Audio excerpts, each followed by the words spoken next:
Flyers back in action tonight. They haven't scored, it seems like, all year, but hopefully that changes when Steve Coates returns to the broadcast as the Flyers are back in action. It's a triumphant return for Coates tonight against the Icelanders. That's a funny story about the Islanders there, Coatesy. I hear that they're getting evicted.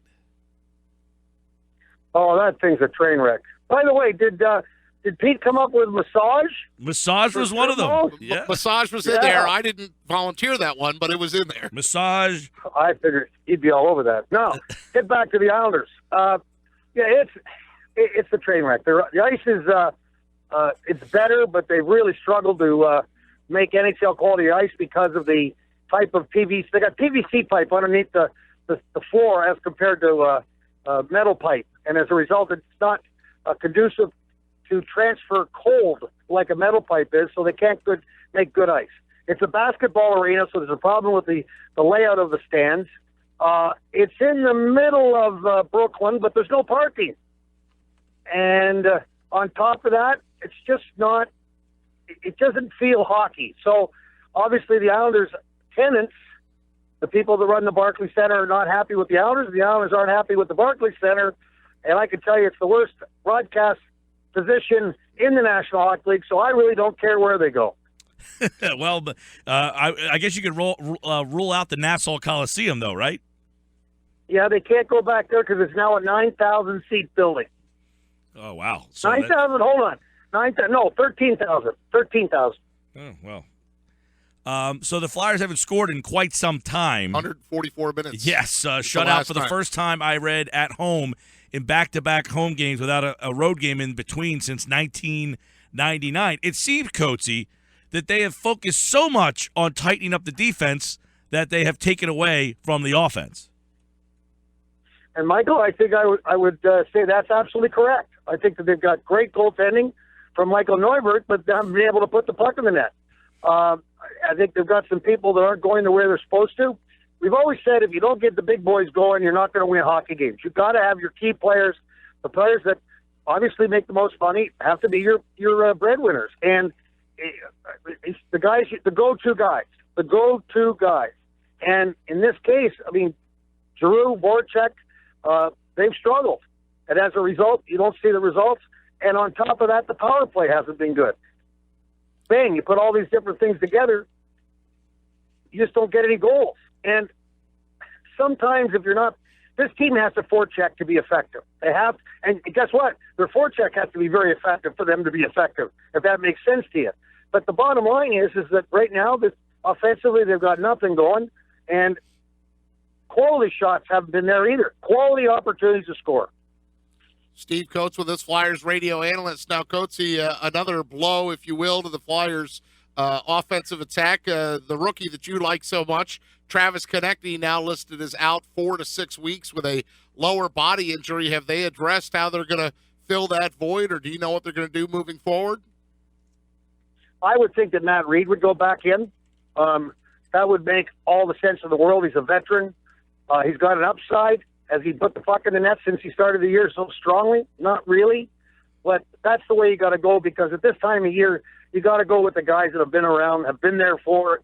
Last year, they had a great run to the playoffs. And that's what they've got to do now. They've got to start tonight. They got to win tonight.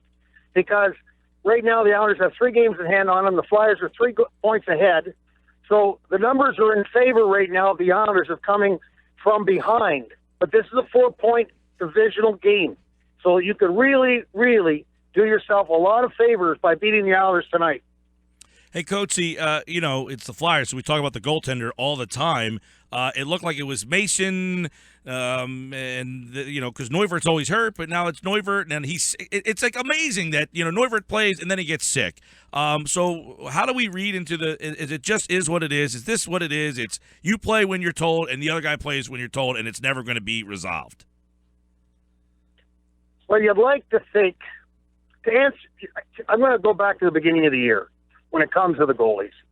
I felt at the beginning of the season that with Neuvert and Mason, the way they played last year, that I thought as a tandem, not one or the other, as a tandem, we were as good as anybody in the National Hockey League with those 2 goalies.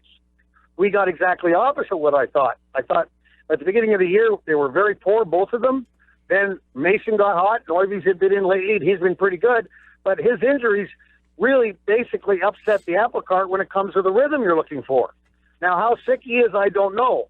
I mean, he's played well enough where he would have got the start, I would believe, tonight. But you don't know what the coach thinks. I didn't look at past performance for either Mason or Neuwirth against the Islanders in past games. So I didn't have an opportunity to look at that yet. But those are things you look at.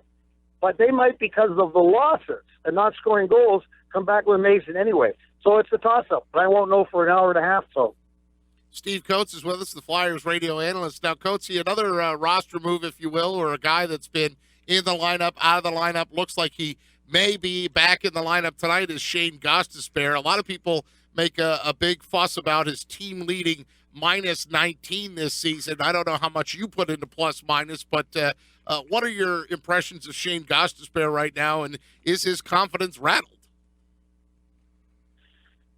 Well, the only one that knows that is him. In talking to him, it doesn't appear that he's lost his confidence.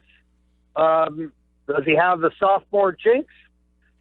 I don't know. I think, first of all, the other night we did a question answer with the season ticket holders, and a lot of the questions why Gostisbehere is not in the lineup. And if you're minus 19 and you're the worst plus minus on your team, there's a reason. There's a reason. And he has struggled defensively. On top of that, he hasn't had the offensive ability that he had last year. Remember, he had some big goals for this hockey team last year, especially in overtime. And all I can remember, and a lot of people remember about it this year, is that he missed the net a lot from the point. And that's the kind of thing you can't have. So the combination of two things kind of crept up on him. Do you lose the propensity of offense from him? Yes. But is it more important to get it right now, or wait for it to just keep getting worse and worse, or just continue on that same track the rest of the season? Right. I think you nip it at the bud now, let him learn, let him understand, get him back, and get him revitalized heading into this stretch run. Steve Coates with us here. The Flyers, 28 games left. This is the stretch run. We're going to learn a lot about this team. Do you think that the outside perception of the team changed because they made the playoffs last year, so that people are expecting more than maybe this team has talent-wise, that they are playing at the level that the expectations should have been, but they made the playoffs last year and gave Washington a push, so people expect it more? I would imagine that is a very true statement because, you know, this team came out of nowhere. Nobody dreamt that they were going to make the playoffs last year. But at that same time, we had more contributions from the people we're not getting contributions from right now. And the goaltending was solid. If you remember correctly, Steve Mason was pretty darn good down the stretch. So we got to have a goalie get hot. That's where it's got to start. The goalie's got to get hot to come up with a big save to keep the team competitive. Then, hopefully, these other guys will get in line and start scoring. That's the bottom line. You got to outscore the other team to win, and I think they've figured out. I think the defense is playing better as far as defensively is concerned, but now we got to straighten things out in the offensive zone. Yeah, real quick, March 1st is the trade deadline. Hexy's been very patient in his tenure here. I'm not asking if he's losing patience, but do you feel that he thinks this team is a player away from maybe being a playoff team or not being a playoff team, or does it not matter for him? Just keep the course, and if we make the playoffs, great, and if not, we had no expectations for this year anyway, so we'll just keep going.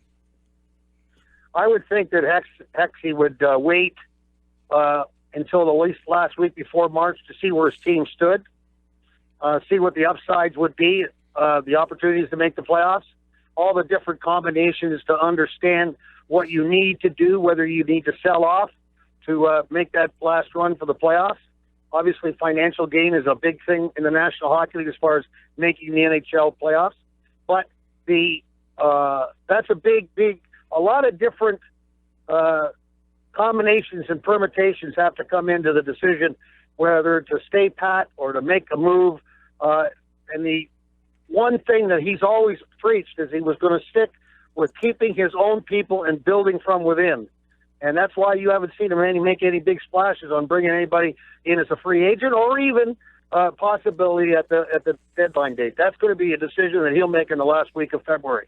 Steve Coates with us back on the broadcast tonight for the Flyers and the Islanders. They have one more home game after that Saturday with the Sharks before they go on a West Coast trip to the Flames, Oilers, and Canucks. So, Coatesy, I look at some of these numbers here, and I look at how long the Flyers have gone without a goal and how the Islanders match up. The Islanders have allowed 15 goals in their last 3 games. They rank 15 in the 16-team Eastern Conference with 2.94 goals allowed. You think maybe the drought will end tonight, but what do they need to do right out of the gate, right out of the gun, to maybe finally get that first goal instead of falling down 0-1 like they've done a lot of the time this season? Do exactly opposite what they have had problems with all year. They've got to start. I mean, the game starts when the puck is dropped, and for some reason, it's just like pulling teeth to get them to get that real good forecheck going in the first part of the hockey game. And they had a great 2 games up against the Islanders. They won both these games. They did a great job of getting after the defense of the Islanders. And Thomas Greiss has had 5 goals a game for the last 2 games. Up until that time, he'd been the hottest goaltender of the National Hockey League. So it would have been a little bit more of a rout for the Flyers had Greiss not been so good the last trip up there a couple of weeks ago. So it's just a matter of getting off to a good start, getting a goal, getting the confidence, and getting the heads up on the bench. But I can't figure out why. If you go back, and I try not to live in the past, but hockey's hockey. You get out, you take advantage of your home ice, you come out with a real strong forecheck, you take the body and set the tone. And we invite people into the building. We see how was the plane flight all right? Was the train? I mean, all these different things that make teams feel comfortable. You don't want teams to feel comfortable in your building. All right, Flyers back in action tonight against the Islanders. We'll see if they make the Islanders uncomfortable like they are in their own home building. They've been evicted. I love that story. All right, Steve Coates, Tim Saunders have the call tonight over on our sister station, 104.1 FM. And, of course, Sixers in action tonight here on 97.3. Coatesy, have a good broadcast, pal. Welcome back. Thanks very much, guys. See you.